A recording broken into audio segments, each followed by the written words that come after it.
The mahogany grandfather clock chimed 6 times, echoing through my parents' formal dining room like a countdown to execution. 23 family members had gathered for what my mother called an important announcement regarding the family estate. I sat at the far end of the table, the same spot I'd occupied since childhood, close enough to be present, far enough to be forgotten. My younger sister Bethany held court at my father's right hand, her 3 children creating just enough chaos to be charming. My brother Christopher sat opposite her, his wife Lauren pretending their failing restaurant was actually a boutique culinary experience. "Before we begin," my mother announced, standing with the dramatic flair of someone who'd been rehearsing this moment, "I want to thank everyone for making family a priority." Well, almost everyone. 22 pairs of eyes turned to me. I sipped my wine, a nice Barolo I'd brought from my cellar. They were serving $2 chuck to everyone else, but I'd learned long ago to bring my own provisions to family gatherings. "As you all know," my father joined her, his voice carrying that boardroom authority he'd never quite achieved in actual boardrooms, "your mother and I have been updating our estate planning." The air grew thick with anticipation. The Brennan family estate, or rather, the illusion of it, had been dangled over our heads our entire lives. The promise of inherited wealth that kept everyone in line, showing up for holidays, tolerating slights, competing for favor. "We've made some difficult decisions," my mother continued, her gaze landing on me with surgical precision, "about who truly values this family and who has chosen other priorities." "Here it comes," I thought, setting down my glass. "Rebecca," she addressed me directly, "you've made your position clear over the years. Career over family. Money over relationships. That corner office instead of a seat at this table. I'm literally sitting at this table right now," I pointed out. "Physically, perhaps. But when was the last time you made it to Sunday dinner? When did you last babysit your sister's children? When did you ever put family first?" I could have answered. Could have mentioned the Sunday dinners I missed while closing international deals that paid for the nursing home bills they'd hidden from the rest of the family. Could have explained that I didn't babysit because I was busy managing the offshore accounts that kept their debt collectors at bay. Could have pointed out that I put family first every single month when I made the payments they didn't even know about. Instead, I said nothing. Therefore, my father picked up a leather-bound document with ridiculous ceremony. "We've made the difficult decision to remove you from our will entirely. The family assets will be divided between Bethany and Christopher, who understand what truly matters." Bethany gasped theatrically. Christopher tried to look surprised despite the smirk playing at his lips. They'd known this was coming, had probably lobbied for it. "Furthermore," my mother added, clearly relishing the moment, "we're establishing a family trust that prioritizes those who prioritize family. Effective immediately, you are no longer a beneficiary of the Brennan estate." The silence that followed was deafening. Everyone waited for my reaction. Tears, perhaps, or anger, or desperate apologies. I smiled. "Is that everything?" I asked. My mother blinked, thrown by my calm. "Don't you have anything to say?" "Congratulations to Bethany and Christopher." I raised my glass to my siblings. "I'm sure you'll manage the estate beautifully." "That's it." Christopher couldn't hide his disappointment. "No fight? No begging. Why would I beg for something I don't need?" "Pride won't pay your bills when we're gone," my father said coldly. "This house, the business, the investments." "The house with 3 mortgages?" I interrupted. "The business that hasn't turned a profit in 5 years? The investments that were liquidated in 2008 and never recovered?" The room went still. "How dare you?" my mother started. "How dare I what? Know the truth? Pay attention? Understand basic math?" I pulled out my phone, scrolling through documents I'd saved for this exact moment. "Should we discuss the $1.2 million in debt you've accumulated? The liens on the property? The fact that Brennan Industries exists in name only? You know nothing about our finances," my father blustered. "I know everything about your finances." I stood, gathering my coat. "But you're right about one thing. I chose career over family. Specifically, I chose a career that could support this family's delusions of grandeur. But since I'm officially disinherited, I suppose that's no longer my concern." I headed for the door, pausing only to kiss my bewildered Aunt Margaret on the cheek. She'd always been kind to me. "Rebecca," my mother's voice cracked. "You can't just leave. Watch me. After all, I'm no longer family, right? Just someone who chose career over this." The drive home was peaceful.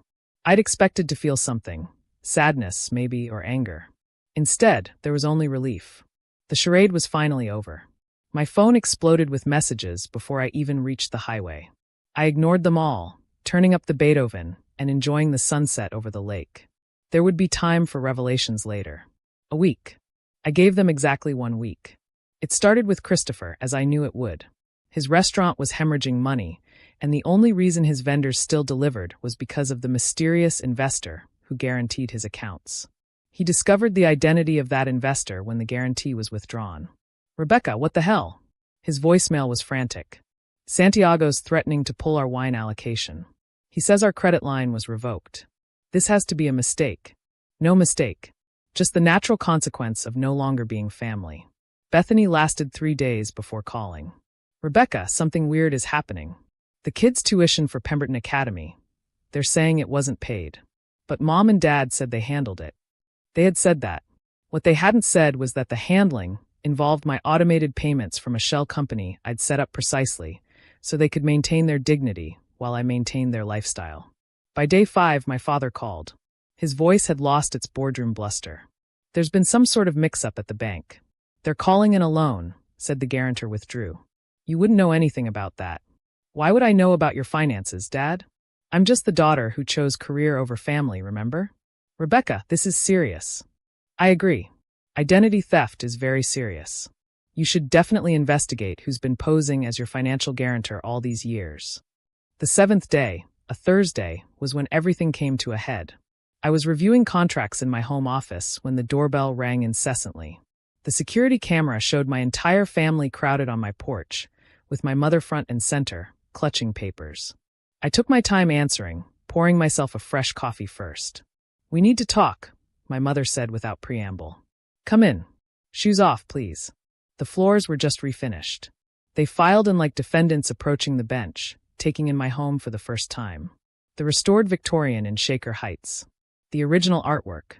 The carefully curated life I'd built while they assumed I was drowning in career obsession. So, I settled into my favorite chair. What brings the Brennan family to my non-family home? My father thrust the papers forward. "What is this?" I glanced at them casually. "Appears to be an eviction notice. For our house. Our family home." "My house," I corrected, "has been for the past 18 months. You've been my tenants, technically. Non-paying tenants, which is why you're being evicted." The room erupted. Everyone talking at once, voices climbing over each other in panic and accusation. I sipped my coffee and waited for the storm to pass. "You can't own our house," my mother finally managed. "We would have known. We would have had to sign." "You did sign. Remember the refinancing documents from last year? The ones you didn't read because you were too proud to admit you couldn't understand them? The ones where you sold the house to LC Holdings to avoid foreclosure." "LC Holdings?" "Laurentian Holdings. My company." "Well, one of them." Christopher's face was purple. "You bought our house?" "Our family home. I bought a property that was 6 weeks from foreclosure. The fact that you lived there was incidental." "And the cars?" Bethany's voice was small. "Also mine. Purchased through a leasing company I own. You've been driving my cars for 2 years." "The business?" My father looked defeated. "Especially the business. Brennan Industries has been a wholly owned subsidiary of my investment firm since I bought out your creditors. Every contract you've signed, every deal you've made, you've been working for me." The silence stretched like taffy. I could see them processing, recalculating, reality crashing through the carefully constructed mythology of the Brennan family empire. "Why?" My mother's voice broke. "Why would you do this?" "To save you," I said simply. "You were drowning. Too proud to ask for help, too stubborn to change. So I did what I always do. I fixed it. Quietly. Invisibly. The way the daughter who chose career over family always has." "But the will? What will? What estate? What were you leaving them, exactly?" "Debt. Shame. The memory of wealth that never existed." "So this is revenge," Christopher spat. "For disinheriting you." "Revenge?" I laughed, genuinely amused. "Christopher, I've been supporting this family for a decade. Every miracle that saved you from bankruptcy? That was me. Every lucky break that kept you afloat? Me. Every family friend who invested in your disasters? Also me. We didn't ask." "No, you didn't ask. You expected. Expected someone else to fix it. Expected the universe to recognize Brennan's superiority. Expected inherited wealth that evaporated before I finished college. I stood, moving to the window that overlooked the garden. Do you know why I really chose career over family? Because I realized early that this family only valued what you could provide. Love was transactional. Support was conditional. Worth was measured in dollars. That's not true, my mother protested. Isn't it? When was the last time any of you asked about my life without wanting something? When did you ever call just to talk, not to hint about bills or investments or opportunities? No one answered. But here's the thing, I turned back to them. Despite everything, I kept choosing family. Just not the way you wanted. I chose to save you from yourselves. To preserve your dignity while protecting you from consequences. To be the silent safety net you never knew you had. And now, my father's voice was hollow. Now you have a choice. You can keep living in my properties, driving my cars, working in my company, as my acknowledged tenants and employees. Or you can leave and truly discover what the Brennan family fortune amounts to without me. You're going to make us pay rent? To our own daughter? Fair market rent. Legal employment contracts. Actual acknowledgement of reality. No more pretending. No more mythology. No more disinheriting daughters who've already bought everything you thought you owned.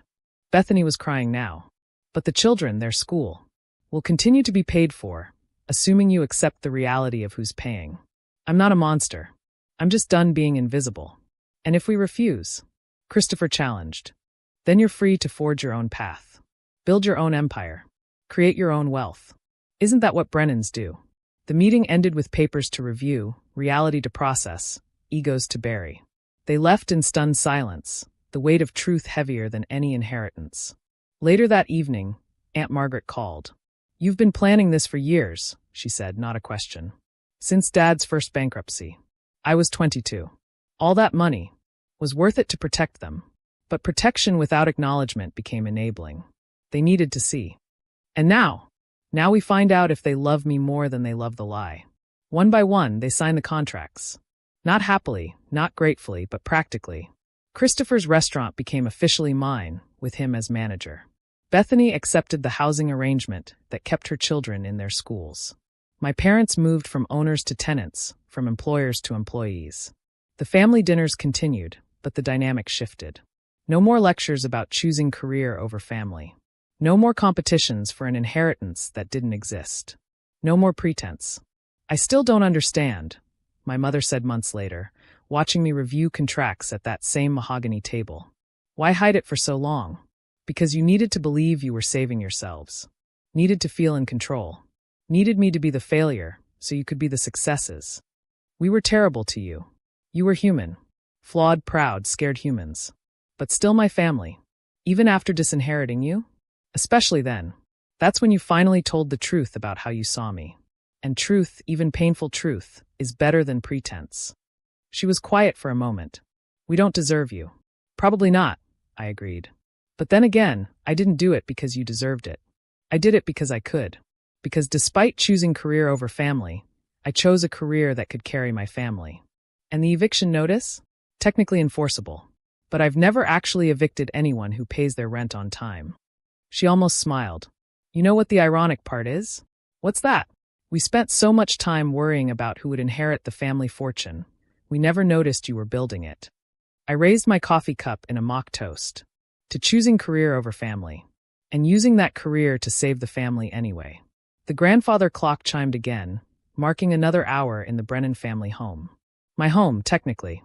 But then it always had been. Just took them removing me from the will to finally see it. Thanks for watching. See you again in the next video. Stay stunned.